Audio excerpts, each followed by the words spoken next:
प्रभाव। आहार में जब हम पर्याप्त मात्रा में वसा का सेवन नहीं करते हैं तो शीघ्र ही वसा की कमी के लक्षण दिखाई देने लगते हैं। पहला है सामान्य वृद्धि विकास का रुक जाना। वसा की कमी से आवश्यक अमीनो अम्ल की कमी हो जाती है, जिससे शरीर के सामान्य वृद्धि एवं विकास में रुकावट आ जाती है। लिनोलिक, लिनोलेनिक, आर्केडोनिक अम्ल आवश्यक वसी अम्ल हैं।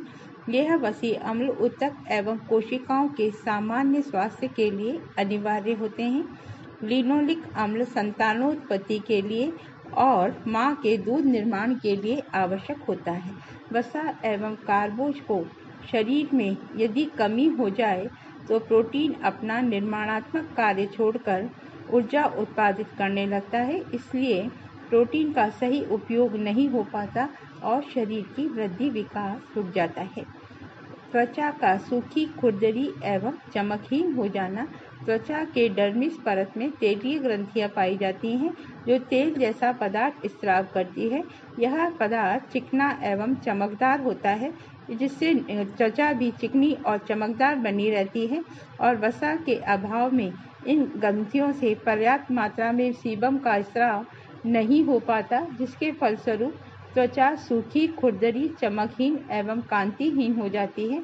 त्वचा को स्वस्थ एवं कांतिमय बनाए रखने के लिए लिनोलिक, लिनोलेइक एवं आर्केडोनिक वसी अम्ल की अनिवार्य आवश्यकता होती है। इसकी कमी से त्वचा का स्वास्थ्य बिगड़ जाता है। त्वचा का रोग, जिसे डर्मेटाइटिस कहते हैं, हो जाता है।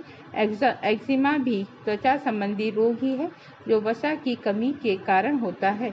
इन रोगियों को निवारण करना चाहते हैं तो हमें वसी अम्ल को देना चाहिए। अलसी के तेल, मछली के तेल, कार्ड लीवर ऑयल से इनको प्राप्त किया जा सकता है। फ्रिनोडर्मा हो जाना। वसा की कमी से बच्चों एवं बड़ों में फ्रिनोडर्मा रोग हो जाता है।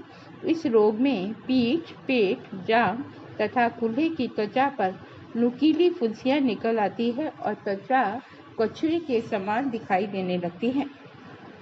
कोशिकाओं की कार्य क्षमता में कमी हो जाना। आवश्यक वसी अम्लों की कमी से कोशिकाओं तथा कोशिका का आवरण की त्वचा की जो कार्य क्षमता है वो घट जाती है। शरीर में जल का संतुलन बिगड़ जाता है। कुछ एंजाइम की प्रक्रियाओं में भी असंतुलन हो जाता है, जिसके कारण कोलेस्ट्रॉल के वहन की गति कम हो जाती है और रक्त में कोलेस्ट्रॉल की मात्रा बढ़ जाती है और जिसकी वजह से हृदय संबंधी रोग देखे जाते हैं। संतानोत्पत्ति के लिए आवश्यक, जैसा कि वैज्ञानिक अनुसंधानों में सिद्ध हो चुका है कि विटामिन ए संतानोत्पत्ति क्षमता के लिए आवश्यक है। इसका संवहन वसा के द्वारा ही होता है। आहार में यदि वसा की कमी से विटामिन ई का संवहन तथा अवशोषण पूर्ण रूप से नहीं हो पाता, जिससे संतानोत्पत्ति की क्रिया गड़बड़ा जाती है। अब हम यदि देखें कि वसा की अधिकता के प्रभाव, जिस तरह वसा की कमी हानिकारक होती है, उसी तरह वसा की अधिकता भी व्यक्ति के लिए हानिकारक होती है। वसा की अधिकता का परिणाम वसा की कमी से भी यदि हम ज़्यादा देखें तो हानिकारक होता है। पहला कारण हम देखें तो वो जो वसा की अधिकता से देखने को मिलता है वो है मोटापा। आवश्यकता से अधिक वसा युक्त पदार्थों का सेवन करने से अत्यधिक मात्रा में एडिपोज तंतु बनने लगते हैं, जिससे त्वचा के नीचे फेफड़े, हृदय, गुर्दे, यकृत आदि अन्य कोमल अंगों तथा शरीर के अन्य स्थानों पर वसा की परत जम जाती है। वसा की परत जमने से मोटापा बढ़ जाता है। मोटापा स्वयं अपने आप में एक बीमारी है, जिससे शरीर की स्फूर्ति चली जाती है। मोटे व्यक्ति को चलने फिरने, उठने बैठने, दौड़ने भागने, सीढ़ियाँ चढ़ने में कठिनाई होती है और मधुमेह, उच्च रक्तचाप और हृदय रोग जैसे रोग देखने को मिलते हैं। मधुमेह हो जाना। मधुमेह अधिकांश मोटे लोगों को ही होते हैं। हालांकि यह बीमारी वंशानुगत भी है, जो एक पीढ़ी से दूसरी पीढ़ी में स्वयं ही स्थानांतरित होती रहती है। वसा एवं कार्बोज के अत्यधिक सेवन से अत्यधिक मात्रा में ग्लूकोज का निर्माण होता है। रक्त में सीमित मात्रा तक ही ग्लूकोज संग्रहित रह सकता है। शेष ग्लूकोज ग्लाइकोजन में परिवर्तित होकर यकृत तथा मांसपेशियों में जमा हो जाता है, परंतु इनसे भी अधिक ग्लाइकोजन संग्रह करने की क्षमता नहीं होती है। ग्लूकोज को ग्लाइकोजन में बदलने के लिए अग्नाशय के लैंगरहैंस द्वीपसमूहों को अत्यधिक कार्य करना पड़ता है। ये द्वीपिकाएं इंसुलिन नामक हार्मोन का स्राव करती है, जिससे ग्लूकोज ग्लाइकोजन में बदल जाता है।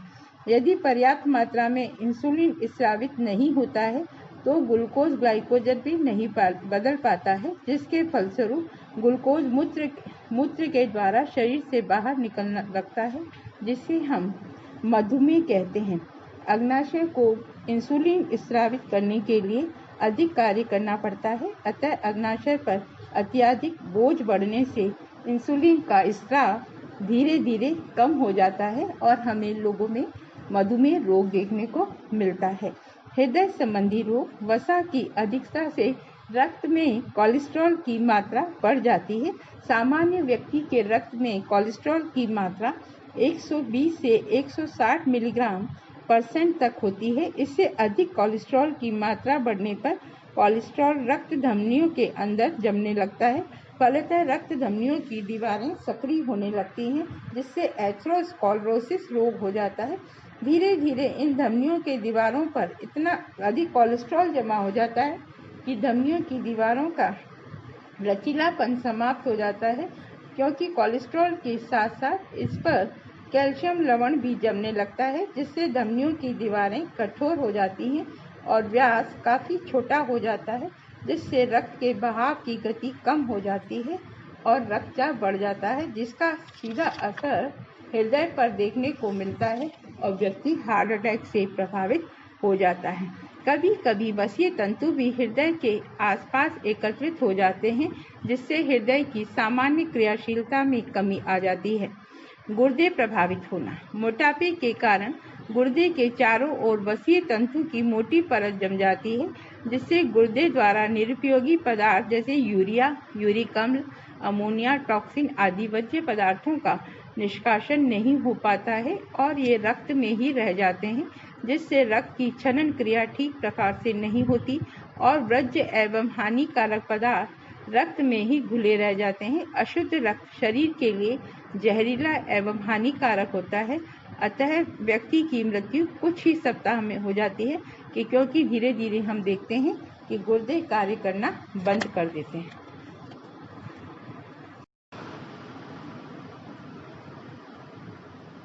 वसा प्राप्ति के साधन, वसा एवं तेल प्राकृतिक रूप से प्राणिज एवं वनस्पतिक दोनों ही पदार्थों में उपस्थित रहते हैं। कुछ भोज्य पदार्थ ऐसे भी होते हैं जिनमें वसा हमें दिखाई नहीं देती, क्योंकि वह अदृश्य रूप में स्थित रहती है, जैसे अनाज, दालें, आटा, सूजी, फल, सब्जियां आदि। कुछ भोज्य पदार्थों में वसा दृश्य रूप में भी उपस्थित रहती है, जो वास्तव में ही वसा के मुख्य साधन होते हैं, जैसे दूध है, घी है, मक्खन, डालडा, मूंगफली, दही, सोयाबीन, सरसों के बीज, तिल के बीज, सूरजमुखी इत्यादि ऐसे पदार्थ हैं जिनमें वसा पर्याप्त मात्रा में उपस्थित रहती है। दूध में विद्यमान वसा को मक्खन या घी में परिवर्तित करके उपयोग में लाया जाता है। भैंस के दूध में गाय के दूध की अपेक्षा अधिक मात्रा में वसा पाई जाती है। अंडे के पीले भाग में वसा फॉस्फोलिपिड के रूप में उपस्थित रहती है। शक्कर, गुड़ एवं बूरे में वसा नहीं के बराबर होती है। उच्च मात्रा में होने पर तो वसा हमारे शरीर के लिए फायदेमंद होती है, लेकिन फिर भी वसा एक ऐसा पदार्थ है जिसको नियंत्रित करना आवश्यक है, क्योंकि इससे जो होने वाली बीमारियां हैं वो बहुत ही खतरनाक होती हैं। अतः अत्यधिक मात्रा में मक्खन, घी, अंडा, मांस, वनस्पति घी, यकृत आदि का सेवन नहीं करना चाहिए, क्योंकि इन सभी में संतृप्त वसीय अम्ल उपस्थित होते हैं जो कोलेस्ट्रॉल का उत्पादन करते हैं और जो मोटापा, हृदय रोग, गुर्दे के रोग के लिए जिम्मेदार होते हैं। अतः जहाँ तक हो भोजन में वसा का प्रयोग कम से कम किया जाना चाहिए। घी, वनस्पति घी, मक्खन आदि के स्थान पर तेल का अधिक सेवन करना चाहिए। पराठे घी में न बनाकर तेल में बनाए जाने चाहिए, क्योंकि तेल अधिक नुकसानदायक नहीं होता, क्योंकि हम सभी जानते हैं कि तेल में असंतृप्त वसीय अम्ल की मात्रा ज़्यादा होती है। आहार में फल या फलों के रस का अधिक से अधिक सेवन करना चाहिए। इनमें वसा को निष्प्रभावी करने की क्षमता पाई जाती है। इस कारण ये त्वचा के नीचे जमी हुई वसा परतों से भी वसा को नष्ट कर देते हैं। भोजन में फल एवं कच्ची सब्जियों को सलाद के रूप में खाना चाहिए। सलाद में रफेज होता है।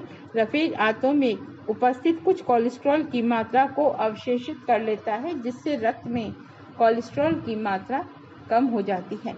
भोजन निश्चित समय पर संतुलित मात्रा में ही करना चाहिए। दिन भर में थोड़ी थोड़े अंतराल पर भोजन करने से कैलोरी की मात्रा बढ़ती है। प्रतिदिन यदि आहार में 200 कैलोरी की भी वृद्धि हो जाती है तो 1 महीने में हमारा 1 किलो वजन बढ़ जाता है। आहार में